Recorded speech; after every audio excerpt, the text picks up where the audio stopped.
구약성경 잠언 4장 23절 한 절입니다. 우리 이 한 절 말씀을 한 목소리로 함께 봉독하겠습니다. 모든 지킬 만한 것 중에 더욱 내 마음을 지키라. 생명의 근원이 이에서 남이니라. 아멘.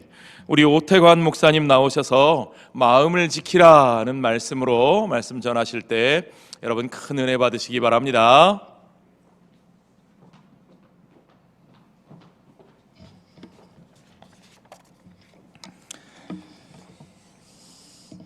이 시간 기도하고 말씀 듣도록 하겠습니다. 하나님, 이 시간 주님께서 말씀하시고 저희들은 듣는 시간입니다. 하나님, 설명절을 지나고 또 많이 추운 가운데 이 자리에 모인 우리 모든 성도님들 한 분 한 분 기억하여 주시고 말씀을 통해서 은혜를 누리는 귀한 시간이 되게 하여 주시옵소서. 감사드리며 살아계신 예수님 이름으로 기도합니다. 아멘. 제가 몇 달 전에 제 지인을 통해서 아주 장문의 글을, 감동적인 글을 받았습니다. 그래서 이 글을 소개하고 말씀에 들어가고자 합니다. 이 글의 제목은 사람 관계라는 글입니다. 여러분은 관계 속에서, 사람 관계 속에서 어떤 것을 먼저 기억을 하십니까? 우리가 사람 관계하는 데 있어서 그 사람과의 좋은 추억을 먼저, 그 사람을 생각하면 좋은 것이 먼저 떠오릅니까? 아니면 안 좋은 기억들이 먼저 떠오릅니까? 잔인하게도 사람은 100번 잘해줘도 한 번의 실수를 기억할 때가 많습니다. 좋았던 수많은 기억보다 단 한 번의 서운함에 오해하고 실망을 합니다. 그래서 사람 관계가 틀어지는 경우가 참 많습니다. 왜 그럴까 생각을 해봤습니다. 왜냐하면 사람은 마음이 간사해서 그런지 모릅니다. 은혜 받을수록, 신앙의 연수가 쌓일수록 서운함보다 함께한 좋은 기억을 먼저 떠올릴 줄 아는 은혜의 사람이 되어야 하는데 그렇지 못할 때마다 주님께 죄송한 것 뿐입니다. 먼저 고맙다고, 먼저 미안하다고 말하면 되는데 그게 그렇게 어려운지, 그렇게만 한다면 사람 관계는 나빠지려고 해야 나빠질 수가 없습니다. 왜냐하면 사람 관계라는 것이 이기고 지는 것이 없기 때문입니다. 그래서 우리는 먼저 고맙다고, 먼저 미안하다고 말하면 됩니다. 참 이런 거 아세요? 식사 후 적극적으로 밥값을 계산하는 이는 돈이 많아서 그런 것이 아니라 돈보다 관계를 더 중히 생각하기 때문입니다. 일할 때 주도적으로 하는 이는 바보스러워서 어리석어서 그런 게 아니라 책임이라는 것을 알기 때문이고, 또 사람 관계 속에서 다툰 후 먼저 사과하는 사람은 잘못해서 그러는 게 아니라 당신과의 사람 관계를 귀중히 여기기 때문입니다. 또한 늘 나를 도와주려는 사람은 빚진 게 있어서 그런 게 아니라 진정한 친구로 생각하기 때문이며, 늘 카톡이나 안부를 보내주는 이는 한가하고 할 일이 없어서 그런 게 아니라 마음속에 늘 당신을 마음에 두고 있기 때문입니다. 라는 이 장문의 글을 보내주셨습니다. 우리는 누군가를 생각하면 서두에 읽어드린 글처럼 안 좋은 기억이 먼저 떠오릅니까? 아니면 그 사람과의 관계에서 너무나 좋은 추억들이 먼저 떠오릅니까? 아마 말씀드린 것처럼 아마 그 사람을 생각하면 안 좋은 기억들이 먼저 떠오릅니다. 소중한 인연을 아끼고 서로 사랑하는 것이 나의 생각이 아니라 우리 하나님 아버지께서 원하시는 마음이라는 것을 우리는 잊지 말아야 합니다. 우리가 인생을 살면서 지켜야 할 것들이 참 많습니다. 그런데 오늘 특히나 오늘 성경에서는 마음을 지키라고 말씀을 합니다. 여러분들이 마음이 어떤 곳이길래 하나님께서 친히 마음을 잘 지키라고 했을까요? 여러 감정이 들어와서 머물다 가는 곳이 바로 마음입니다. 마음에 어떤 감정이 담기냐에 따라서 사람의 행동을 결단되는 굉장히 중요한 곳입니다. 알렉산더 대왕은 여러분 다 잘 아실 것입니다. 이 알렉산더 대왕은 어릴 때부터 절친이었던 클레토스라는 친구가 있었습니다. 이 친구는 장성에서 알렉산더가 대왕이 됐을 때도 장군이 되어서 친구 알렉산더 대왕의 곁에서 도왔습니다. 하루는 클레토스가 만취해서 군인들 앞에서 알렉산더 대왕에 대해서 실언을 하고 말았습니다. 머리끝까지 화가 난 이 알렉산더 대왕은 순간적으로 자신의 옆에 서 있던 군병의 창을 뽑아서 무심코 던졌습니다. 죽이려고 던진 게 아니고 무심코 던졌습니다. 그런데 그 클레토스의 가슴에 박혀서 그 친구는 죽게 되었습니다. 이 알렉산더 대왕은 내겐 더 이상 정복할 땅이 없다라고 말할 정도로 전 세계를 정복하는 데 성공했지만 자신의 감정을 다스리는 데는 실패했기에 엄청 후회했다는 이야기도 있습니다. 오늘 성경에서는 성경 말씀을 읽다 보면 마음을 못 다스려서 마음을 바로 잡지 못해서 실패한 경우가 많이 있습니다. 하지만 마음을 잘 다스린 사람으로서 모세를 소개를 하고 있습니다. 그래서 민수기 12장 3절에서는 이 모세를 향하여 이렇게 말씀을 합니다. 이 사람 모세는 온유함이 지면의 모든 사람보다 더하더라라고 말씀할 정도로 이 모세라는 사람은 마음을 너무나 잘 잡았습니다. 이 온유함이란 것은 어떤 일을 할 수 있는 힘과 능력이 있지만 그러나 또 다른 힘에 의해 조절되고 절제되는 힘입니다. 결국은 모세는 자기가 할 수 있는 힘과 능력도 또한 있었지만 그럼에도 불구하고 마음을 잘 먹음으로 통하여서 하나님께서 하시게끔 하나님께서 자신을 통하여 일을 성취해 나가게끔 했던 사람이 바로 이 모세라는 것입니다. 예수님을 구원자로 믿어서 성령을 보혜사로 모신 우리는 성령의 감동과 감화에 우리의 감정도 우리의 자존심도 모두 내려놓고 모세처럼 말씀에 순종해야 하는 삶이 되어야 하는 것이 하나님께서 기뻐하는 삶입니다. 그런데 우리가 살다 보면 우리가 너무나 잘 알듯이 실상은 참으로 그게 너무나 어렵습니다. 그런데 오늘 모세는 민수기 12장 3절에서 그렇게 온유함이 지면의 모든 사람보다 더하더라라고 말씀을 하지만 모세도 실수한 적이 있습니다. 마음을 못 다스려서. 모세는 200만 명이 넘는 민족을 광야에서 40년 동안 지도를 했습니다. 목이 곧은 이스라엘 백성들은 어려운 일이 생길 때마다 하나님과 모세를 원망했습니다. 우리가 너무나 잘 알고 있습니다. 하지만 모세는 분노를 참고 인내했을 뿐만 아니라 오히려 백성에게 진노하시는 하나님께 자신의 생명을 담보로 구원을 요청했던 참으로 아름다운 리더였습니다. 한 번은 출애굽하여 광야에서 3일 동안이나 물을 찾지 못해서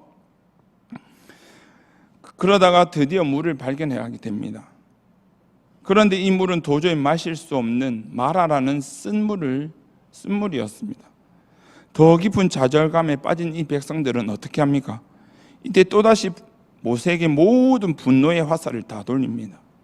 그러나 모세는 백성들과 같이 동조하여 격분하지 않았습니다. 왜냐하면 모세는 이 상황을 반전시키실 분은 우리 하나님 여호와 하나님밖에 없음을 알았기 때문입니다. 그래서 하나님께 부르짖어 구했습니다. 그 기도에 하나님은 응답하셔서 독특한 해결 방안을 허락하여 주시죠.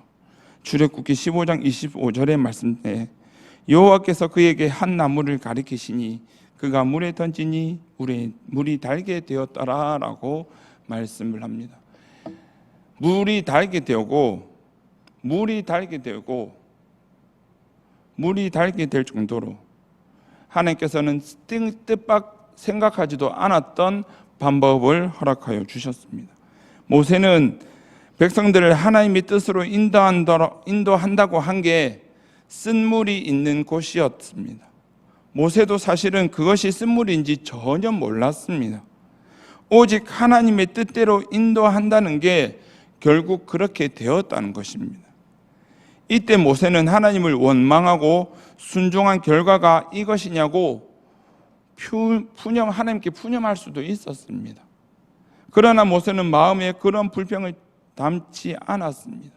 또한 모세는 죽이려고 하는 백성들에게도 쓴물이 단물이라고 우기지도 않았습니다. 봐라, 내가 한 것이라고 순종한 것밖에 없다. 왜 나를 죽이려고 하느냐? 그런 말도 전혀 하지 않았습니다. 다만 모세가 한 것은 쓴물을 쓰다고 백성에게 인정하고 하나님께 고쳐달라고 기도한 것밖에 없습니다. 그가 마라의 쓴물을 단물로 바꿀 수 있었던 것은 백성들의 격분의 감정에 대하여 감정으로 대처하지 않았을 뿐만 아니라 그렇게 감정으로 대처하는 그 백성들을 향하여 원망, 불평도 하지 않았고 오직 하나님께 기도로 그들의 마음을 위해서 기도한 것밖에 없었습니다. 우리가 살고 있는 이 시대는 마라와 너무나 같습니다. 쓰면 쓰다고 불평하고 달면 달다고 불평하는 자기 입맛밖에 생각하지 않는 그런 사람이 너무나 많은 세상에서 그렇게 살아가고 있습니다. 하지만 우리의 모습이 이런 세상 사람들과 같이 쓰면 쓰다고 달면 달다고 감사하지는 못하고 원망 불평하며 살고 있는 우리의 모습이 아닌지 되돌아봐야 하는 것입니다. 사회뿐만 아니라 교회도 마찬가지입니다. 지금까지의 교회 역사 속에서도 조용한 날보다 어떻게 보면 아픔의 날이 더 많았습니다. 교회에 아픔이 없어야 한다고 말하면 오히려 이상할 정도입니다. 왜냐하면 죄인이 모인 곳이 교회이고 그리고 병든 자가 모여 있는 곳이 교회이기 때문에 또 나 같은 사람이 모인 곳이 아니라 서로 다른 사람들이 모여 있기 때문에 이 교회란 곳은 조용하면 이상할 정도입니다. 그러나 우리가 기억을 해야 할 것은 우리는 나의 마음먹은 대로 사는 자가 아닙니다. 나의 감정대로 사는 자들이 아닙니다. 오직 하나님의 은혜로 사는 자들임을 우리는 꼭 기억을 해야 합니다. 그리스도의 용서로 사는 자들입니다. 죄와 사람들 속에 아직 남은 인본주의는 모든 것을 인본주의는 걷어내고 오직 은혜로 존재해야 하는 곳이 바로 교회라는 공동체요, 내가 속한 공동체라는 것입니다. 그렇지 않았기 때문에 교회마다 있는 마라의 쓴물이 단물로 변화되는 기적을 맛보지 못할 때가 너무나 많았던 것입니다. 그런데 이런 모세에게도 점점 시험이 다가옵니다. 그래서 놀랍게도 그렇게 온유했던 모세도 출애굽기 17장과 민수기 20장에 보면 사건이 드디어 터지게 됩니다.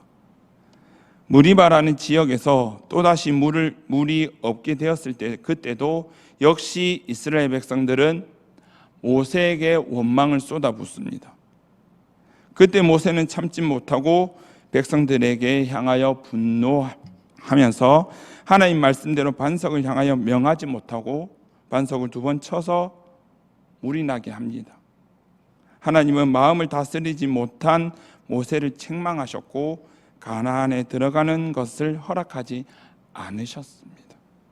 그만큼 마음을 잘 다스려야 하는 모세와 같은 위대한 인물조차도 불끈거리는 감정으로 인해서 마지막에 하나님께서 허락하여 주셨던 그 땅을 밟아보지 못했다는 것입니다. 감정이란 것은 우리가 너무나 잘 알듯이 사람의 육체에도 그대로 영향을 주고 있습니다. 사람이 화를 내면 심장이 두근두근거립니다. 밑박이 빨라지고 혈압이 상승하며 그리고 그것이 더 심해지면 경련성 질환과 그리고 소화기 장애까지 일어납니다.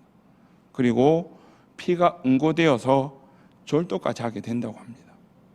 자, 우리가 2022년은 이러한 마음을 잘 다스리지 못하고 정말 내 감정대로 내가 원하는 반대로 살아가길 원하고 그렇게 살아왔다면 2023년 이 이후의 삶은 하나님께서 기뻐하시는 삶이 어떠한 삶인지, 그리고 하나님께서 기뻐하시는 마음이 어떠한 마음인지 우리는 그 마음을 알고 그 마음을 잡고 그 마음대로 살아야 될 줄 믿습니다.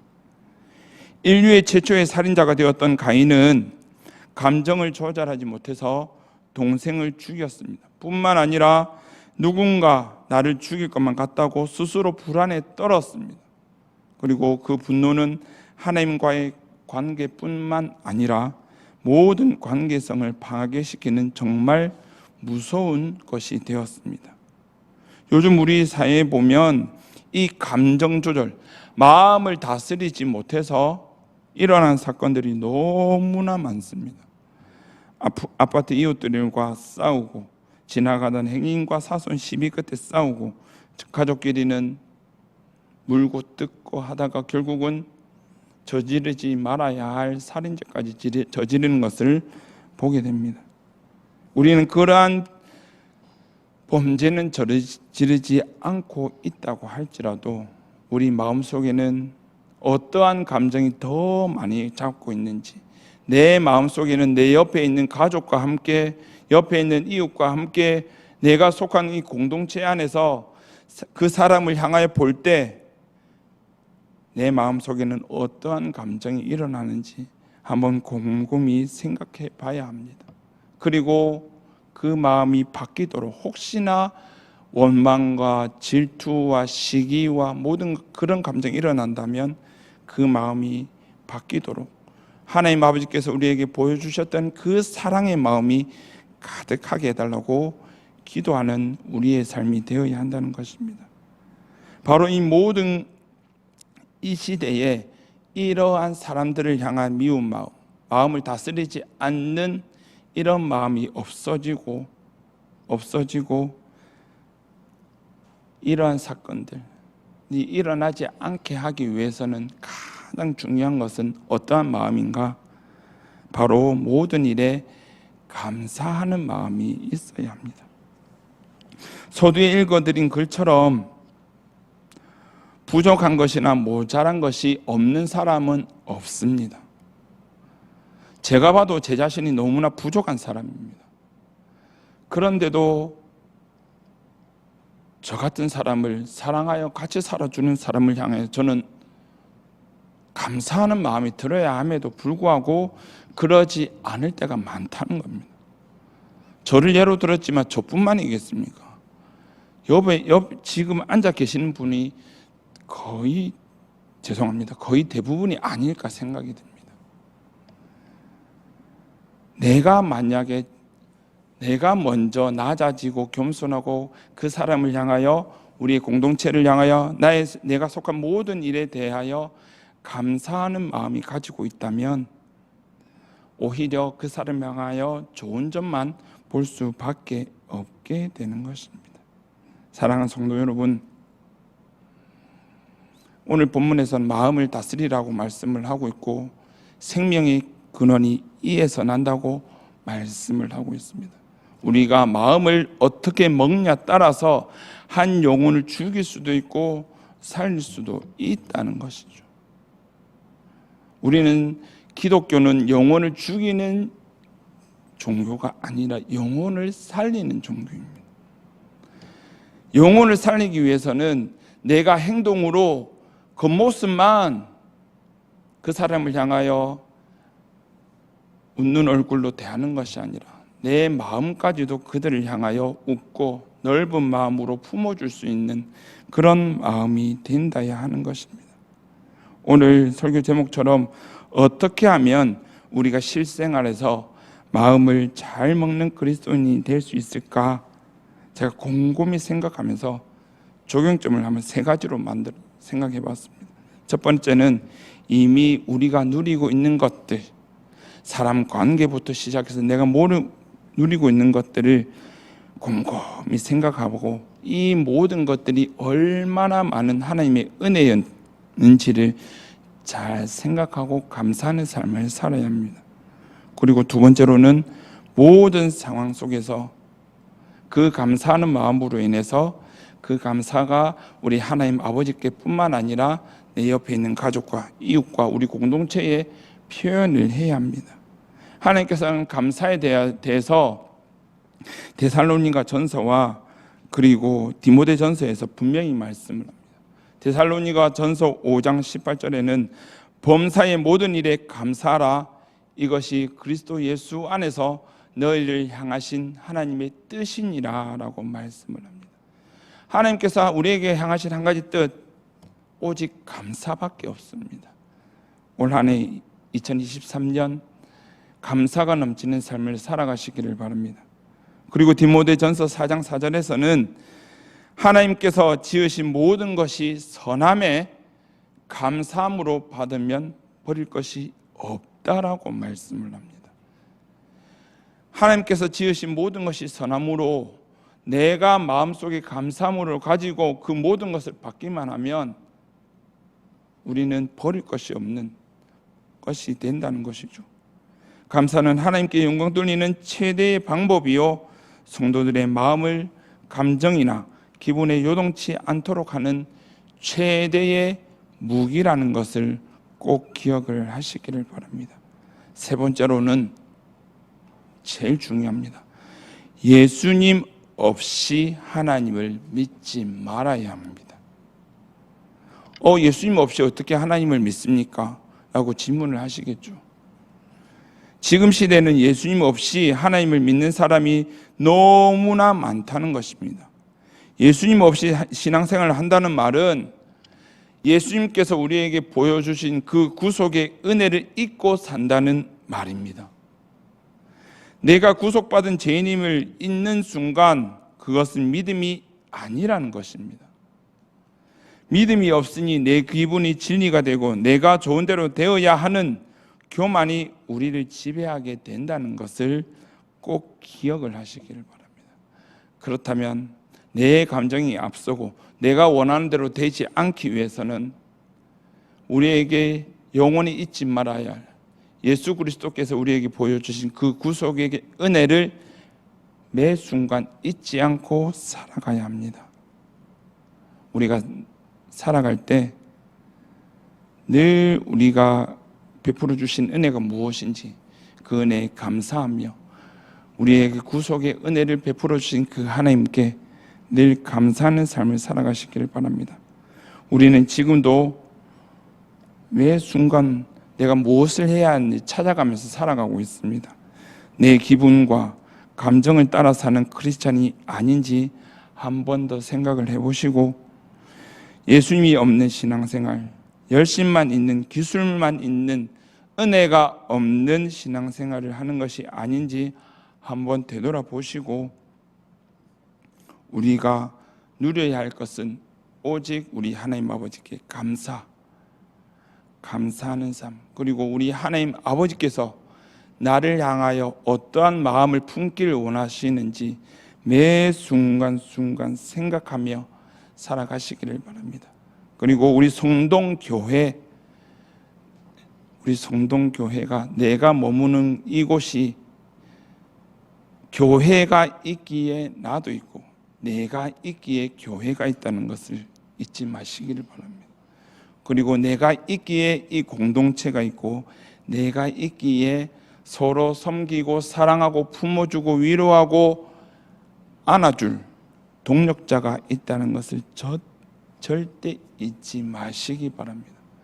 이 동력자 또한, 이 교회 또한, 이 공동체 또한 내가 있고 싶어서 있는 공동체가 아니라 하나님께서 나에게 주신 귀한 선물이라는 것입니다.